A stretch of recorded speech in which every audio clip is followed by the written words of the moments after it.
Hey, welcome to Rob vs. House Edition.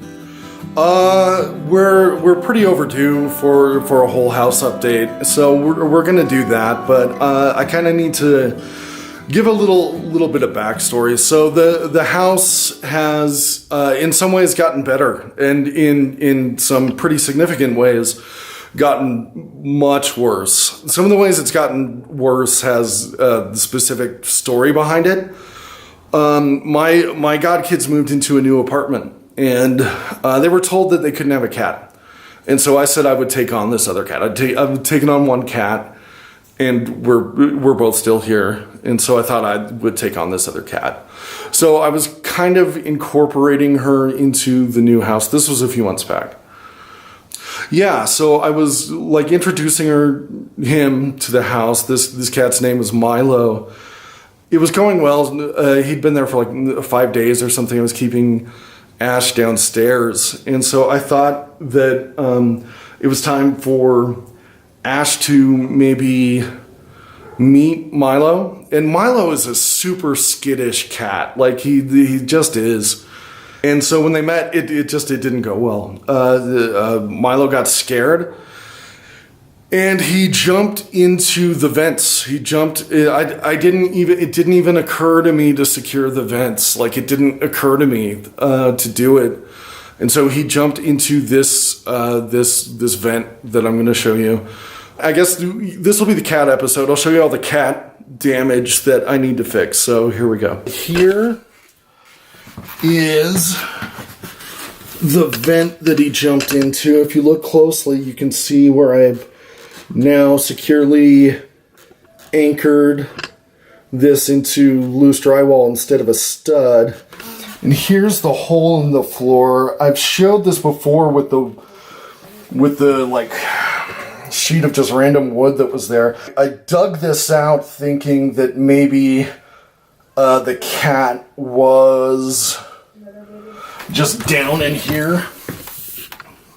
Just in here. He wasn't. Okay, so we're down in the basement. This is about where shut up, cat. Alright, so this is about where that hole is. You can kind of see the sides of it right here. And then here's the cold air return vent. Goes over here to the heater. And then here's the adjacent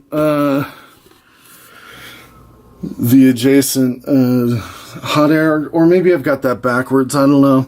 But anyway, so I ripped out the bottom of this, trying to get up in there, broke it in the process. You can see where I've cut out a piece of, not this same material, but a piece of wood, and I carefully mismatched it so that there's about a 2-inch, 1 inch or 2 inch gap here. So yeah, I was trying to find this cat, kind of tore up the vent system to do it, and I couldn't find him. So I figured he had like jumped out. Couldn't find him. And so I figured he had just escaped. You know, I felt bad, but, you know, I figured he had slipped out the door and somebody hadn't noticed. And so, but as the weeks passed, we started to detect a smell. Yeah, but it's not the smell you're thinking. We started to detect the smell, the incrementally more potent smell of cat piss. Just getting stronger and stronger upstairs. And so I started to think that maybe he hadn't quite escaped. And so I started trying to think of where else he could be, and I remembered something. Take a look.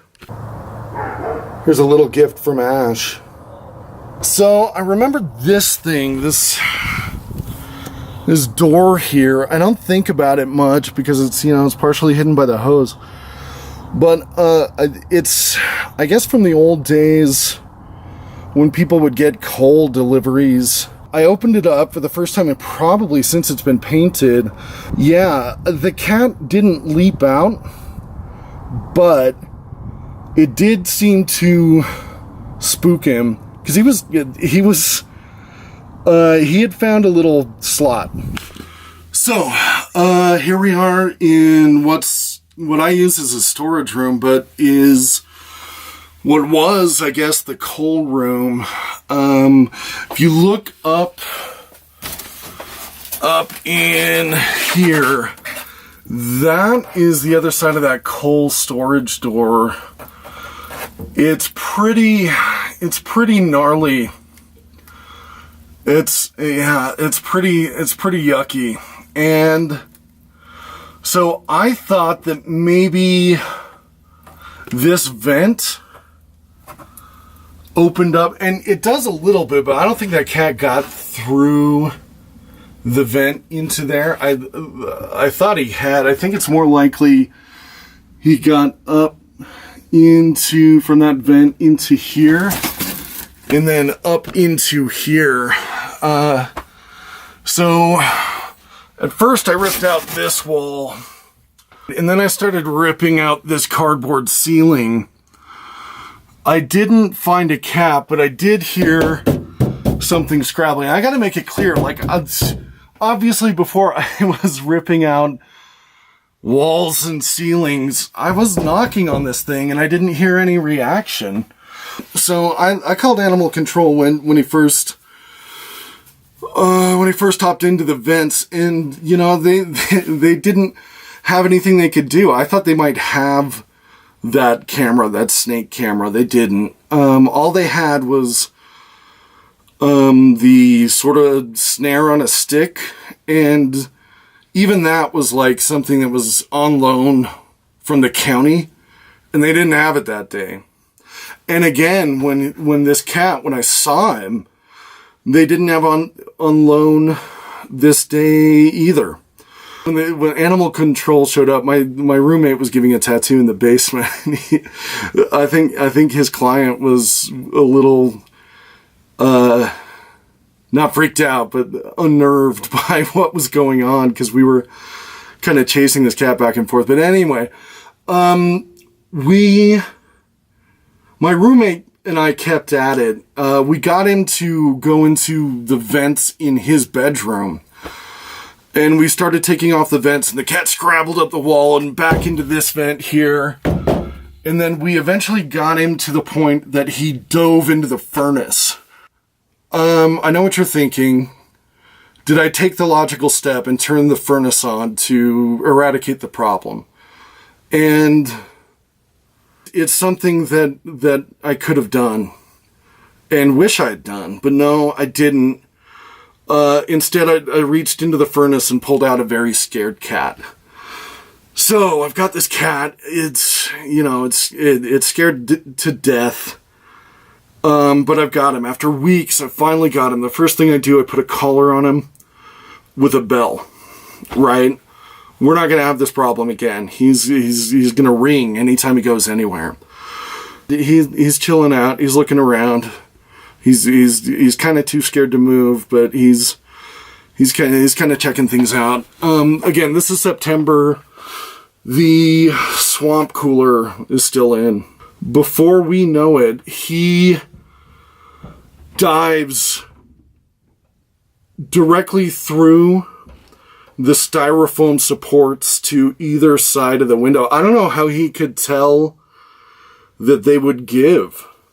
You know, he must have felt a breeze or something, but he dove through and knocked out the support, dove through the window, and we never saw him again. Until. That's why I decided to do this vlog, because this actually has a happy ending. A couple weeks back, my godkid's mom get a call. Apparently just I don't know, a couple blocks from here, definitely in the city, someone has been taking care of him They took him to the vet because he'd been sick, and they found the microchip. And so they called her up, let her know that they had him. The God kids decided to, their mom decided to take the risk and just keep him at the house. They definitely didn't want to leave him with me again. They got him and he's fine. He's fine. He's okay. He made it. I had posted up signs, I went on Facebook, I was going to the shelter every week. I left his little portable kitty thing outside so that he'd smell his scent and maybe come back. He's fine, so it literally is a happy ending. Not, cat in the furnace happy, but happy.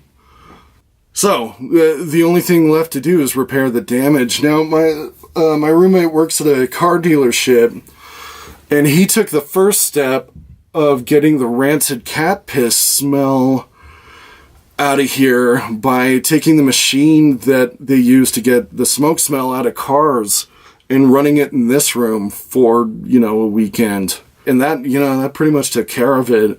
But now I've got to create a new cardboard ceiling, or maybe even not cardboard. I don't know. I don't know what to do.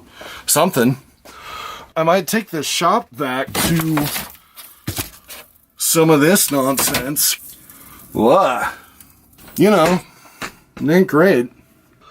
Yeah, that's it. That's at least the cat-related projects that we're on. I've done more damage elsewhere myself, but yeah, that's where we're at cat-wise. My own cat is a horror. Thanks for sticking with me. If you stuck with me, please like, comment, subscribe. If you want to see me take something on, something specific, let me know.